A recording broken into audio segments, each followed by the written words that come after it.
Random facts میں خوش آمدید دوستوں، آپ نے یقیناً سنا یا دیکھا ہوگا کہ ہندوستان یا پاکستان میں مختلف موقعوں پر 21 توپوں کی سلامی دی جاتی ہے۔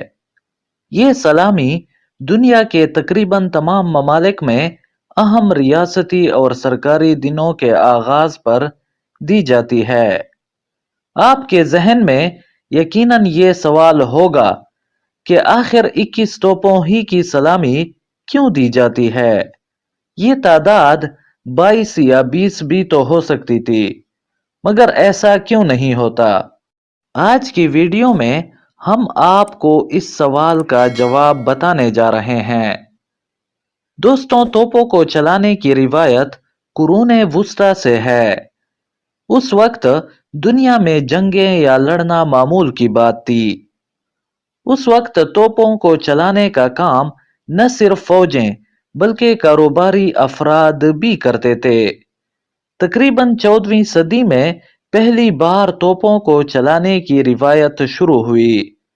جب کوئی فوج بحری راستے کے ذریعے دوسرے ملک جاتی تھی تو ساحل پر پہنچتے ہی توپوں کے فائر کر کے یہ پیغام دیتی تھی کہ ان کا مقصد لڑنا یا جنگ نہیں ہے۔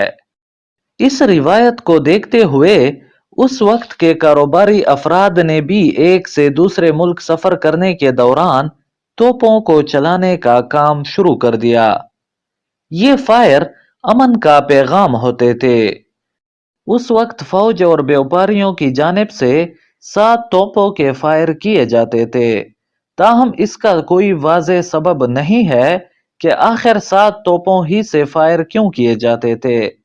غیر مستند تاریخ اور روایات سے پتہ چلتا ہے کہ جیسے جیسے دنیا میں ترقی ہوتی گئی اور بڑے بحری جہاز بنتے گئے، ویسے ہی توپوں کے فائر کرنے کی تعداد بھی بڑھتی گئی، جو بالآخر 21 تک پہنچ گئی۔ یوں تقریباً 3 صدیوں تک توپیں چلانے کا کام ایسے ہی چلتا رہا۔ لیکن پھر 17ویں صدی میں پہلی بار برطانوی فوج نے توپوں کو سرکاری سطح پر چلانے کا کام شروع کیا۔ برطانوی فوج نے پہلی بار 1730 میں توپوں کو شاہی خاندان کے اعزاز کے لیے چلایا، اور ممکنہ طور پر اسی واقعے کے بعد دنیا بھر میں سلامی اور سرکاری خوشی منانے کے لیے 21 توپوں کی سلامی کا رواج فروغ پایا۔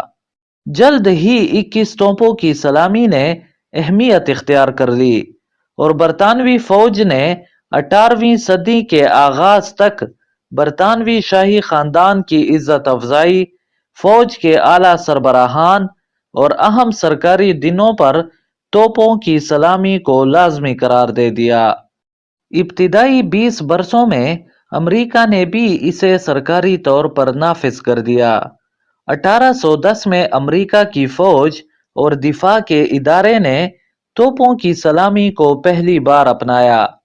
یوں پہلی بار امریکہ میں 1842 میں صدر مملکت کے لیے 21 توپوں کی سلامی لازمی قرار دی گئی، اور اگلے 40 سال بعد امریکہ نے اس سلامی کو قومی سلامی کے طور پر نافذ کر دیا۔ 18ویں سے 19ویں صدی کے شروع ہونے تک امریکہ اور برطانیہ ایک دوسرے کے وفود کو توپوں کی سلامی دیتے رہے، اور 1875 میں دونوں ممالک نے ایک دوسرے کی جانب سے دی جانے والی توپوں کی سلامی کو سرکاری طور پر قبول کر لیا۔ 19ویں صدی کے بعد دنیا کے طاقتور ممالک نے مختلف براعظموں کے ممالک پر قبضہ کر کے اپنی اپنی کالونیاں بنا دیں، جہاں وہ اپنے رعب اور دبدبے کو برقرار رکھنے کے لیے توپوں کی سلامی کو بھی استعمال کرتے رہے۔ ان ممالک کو دیکھتے ہوئے چھوٹے چھوٹے ممالک اور خود مختار نوابی اور بادشاہی ریاستوں نے بھی توپوں کی سلامتی کو سرکاری اعزاز اور عزت کے درجے کے طور پر شامل کر لیا۔ برطانوی ہندوستان کی مختلف نوابی ریاستوں نے بھی توپوں کی سلامی کو اعزاز و عزت کے طور پر لازمی قرار دیا۔